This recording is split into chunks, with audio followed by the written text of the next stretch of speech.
Cyber അതിക്രമങ്ങൾ ജീവിതത്തിൽ പലപ്പോഴും വലിയ വേദന ഉണ്ടാക്കിയെന്ന CPM സംസ്ഥാന കമ്മിറ്റി അംഗം ഡോക്ടർ ചിന്ത ജെറോം. ചിന്തിക്കാത്ത രീതിയിലുള്ള കമന്റുകൾ കണ്ട് കരഞ്ഞിട്ടുണ്ട്. വ്യക്തി അധിക്ഷേപം നടത്തുന്ന ഇത്തരക്കാർക്കെതിരെ നടപടി വേണമെന്നും ഡോക്ടർ ചിന്ത ജെറോം. സൈബർ അറ്റാക്കിങ്ങിനെ തുടർന്ന് ജീവിതത്തിൽ കരഞ്ഞിട്ടുണ്ട്.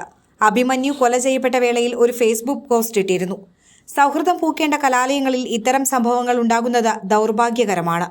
പൊതുവെ കേരളത്തിന്റെ ക്യാമ്പസുകളിൽ സമാധാനാന്തരീക്ഷമാണ് നിലവിലുള്ളത്. എന്നാലും ഇത്തരം ഒറ്റപ്പെട്ട സംഭവങ്ങൾ ചെറുക്കപ്പെടേണ്ടതാണ് എന്നായിരുന്നു പോസ്റ്റ്. ഈ പോസ്റ്റിനെ ബോധപൂർവം വേറൊരു തലത്തിലേക്ക് മാറ്റി. മറ്റൊരു സൈബർ അറ്റാക്കിലും ഞാൻ ഇത്രയും തകർന്നു പോയിട്ടില്ല എന്നും ചിന്ത ജെറോം പറയുന്നു.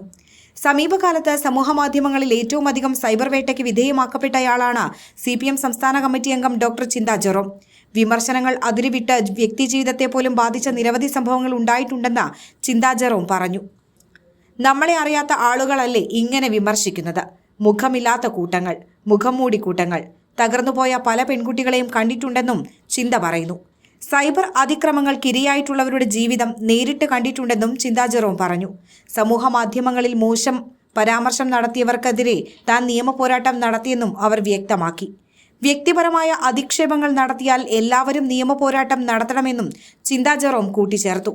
മകൾക്കെതിരായ സൈബർ അധിക്ഷേപങ്ങൾ പലപ്പോഴും തന്നെ വേദനിപ്പിച്ചുവെന്ന് ചിന്ത ജെറോമിന്റെ അമ്മയും പറയുന്നു.